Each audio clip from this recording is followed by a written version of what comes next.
Hello అండి. Taste చేద్దామా? ముందుగా చేప ముక్కల్ని ఫ్రెష్‌గా కడిగి పెట్టుకొని, అందులో టేస్ట్‌కి సరిపడా కారం, ఉప్పు, అలాగే ధనియాల పొడి, కొద్దిగా గరం మసాలా వేసుకొని బాగా కలుపుకోవాలి. అందులోనే ఒక చెక్క నిమ్మరసం, అలాగే కొద్దిగా ఎల్లిపాయ పేస్ట్ కూడా వేసుకొని బాగా కలుపుకొని పక్కకు పెట్టుకోవాలి. తర్వాత ఒక ఆనియన్ పొట్టు తీసి స్టవ్ పైన కాల్చుకోవాలి.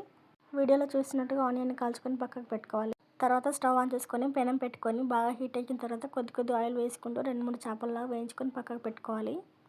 చేపలు ఇలా ఫ్రై చేసుకొని కర్రీ చేసుకోవడం వల్ల ఇంకా టేస్టీగా ఉంటుంది.